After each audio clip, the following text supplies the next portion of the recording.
Hey guys, welcome to a little bit different of a video. And now for something completely different. I just installed the Verus Engineering rear suspension covers, as well as the side spats, which are not on the car at the moment. They are right over here, which might give you some idea, in my opinion, on these ones. They're not a bad design. Let's just go ahead and get this one out of the way. I just don't think they looked very good. They looked like they didn't belong with the lines of the car. I don't think they flowed very well. So the reason I put the diffuser on there is because I wanted to smooth out airflow. Obviously, that's why we put a diffuser on there. But I wouldn't have normally put it on there, except I put a JDL axle back on the car just to get a little extra rumble. And I only went with the axle back because I didn't want to add too much drone or anything. And I didn't feel like tuning and farting around with the rest of the exhaust. So the axle back actually worked out really well. Just if you want a little extra sound, a little extra rumble, it works really well for that. But the JDL axle back is much smaller than the stock muffler. It's also way lighter. I mean, it's probably like a quarter or 20% of the weight or less. A huge difference. I'm just spitballing there, so don't quote me. But it left a big open hole under the car, and air just was getting caught in that hole, especially because the bumper comes down like this, and the air was just going hitting there. It was adding a bit to the road noise, and the airflow was just horrendous under there after that. So I put on the diffuser and the rear suspension covers just to smooth out some of the airflow. It is a bit quieter back there now and much more aerodynamic under the car. But yeah, so let's go ahead and get onto the design review. I have a few design notes that I think would be pretty easy for Verus to implement, and I think it would make the install much, much easier. It wasn't bad, but I just use a jack and jack stands, so I don't get the same clearance if you had like a quick jack or especially a lift. And in their video, they have a lift, and they're like, oh yeah, it'll take like 30 minutes. Well, I mean, if you have a lift, maybe, but not if you're a schmuck like me and you're just using jack stands. So a few things to make the design much easier. It wouldn't add any expense. It would make it a much more pleasant experience. So let's go ahead and look at that. One thing is these nuts right here. We got riv nuts in a lot of other places. Riv nuts would have helped here. On this side, it wasn't so bad because the exhaust is gone from this side.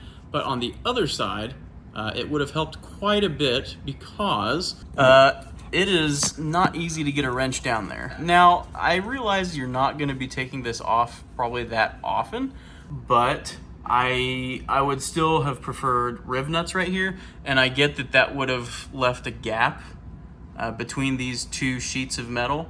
I would have been fine with that. So, yeah, prefer riv nuts. Would have been way easier to put the riv nuts on first and then just have to worry about getting the bolt in there. So that would have been nice. Another thing that you have to deal with is these nuts right here. The bottom one right there.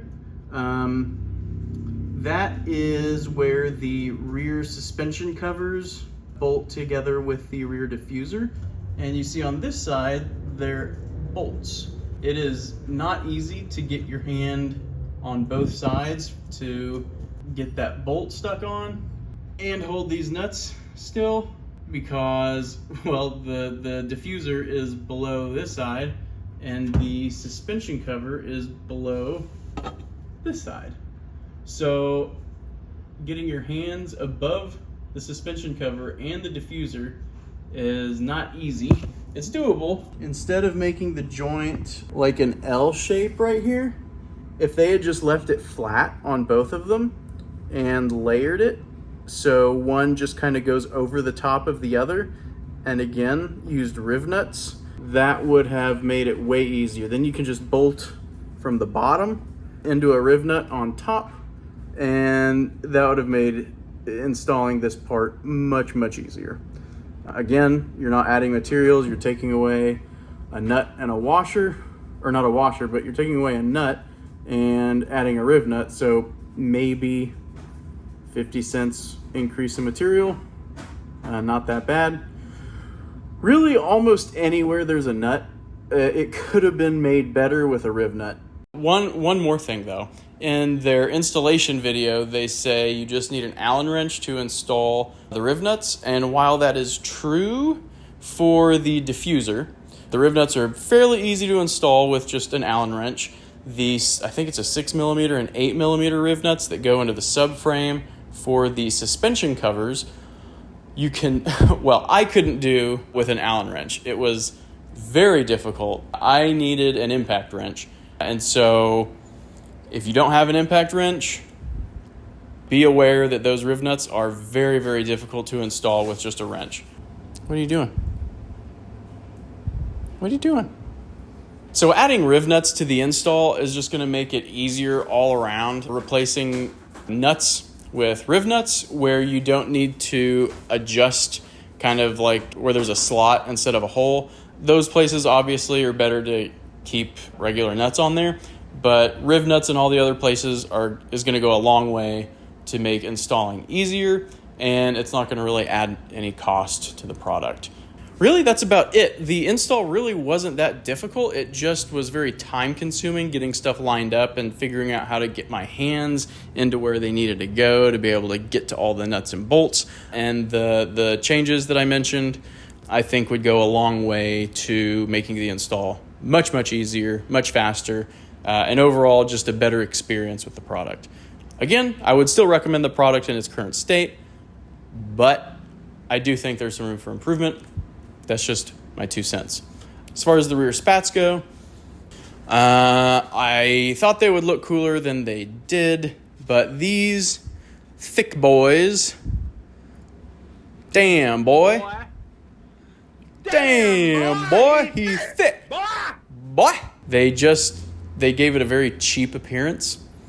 Like, I know it's not like a TTRS or anything, but like, you know, I don't want to make it look cheaper.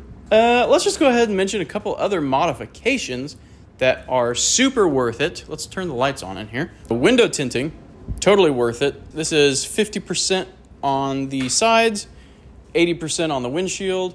I did not want to dim my windshield too much. I just prefer having very good visibility out of my windshield. What else do I have? Spacers, 20 millimeters is perfect for getting the tires flush with the fenders. Titan spacers. At the time, I looked to see what material they used, the type of steel for the bolts, and the aluminum that they used, and they were both very strong. I compared the specs and did a lot of research, and I can't remember what exactly they were, but they were at least a grade above what was recommended, so those are good. So tint, 20 millimeter spacers, 15 if you want to be conservative, 25 is a bit aggressive. I've heard mixed reviews on 25s in the front. Sometimes it can cause rubbing. I don't know for sure, though, because I don't have experience with them. So that's all for now. Thank you guys for watching. Let me know what you think of the Verus Engineering diffusers and suspension covers if you have them. Let me know how you like some of their other products if I didn't mention it here. I would like to know what you think of their other products. So far, I think they feel very high quality construction. I have no complaints with them other than the few design notes that I mentioned, which aren't really, that they're not major complaints. They're just kind of suggestions. But yeah, let me know what mods you've done to your 86. Are you going like full-blown track mod all the way? I'm kind of going with just, a street build with this one, kind of an OEM plus, make everything a bit better. Not doing anything too crazy with it. Not yet, at least. I am looking at some Enkei T6Rs, I think, and some Nitto Neo Gens for the wheels and tires. I want to get probably 235s.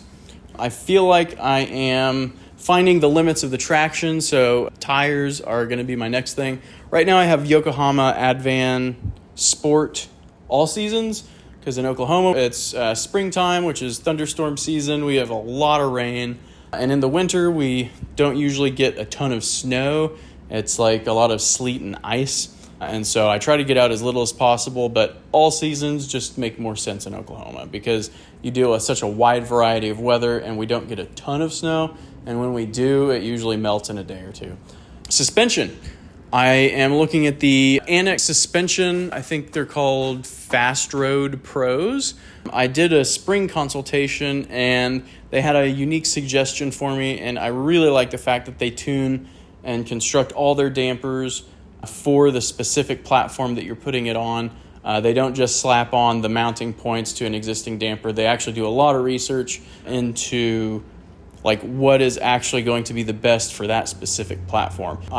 Go check out their channel, Annex Suspension. Like, this isn't sponsored or anything. I just think their product is super interesting, and it seems like they do a lot of research into what is actually best for your car.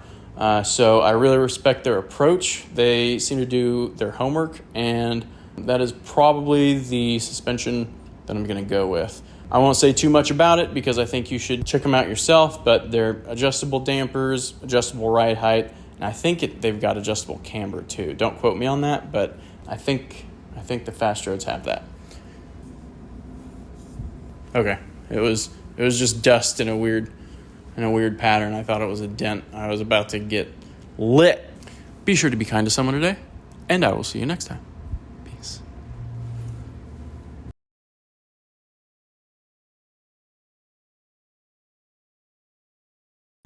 Hey, leave her alone.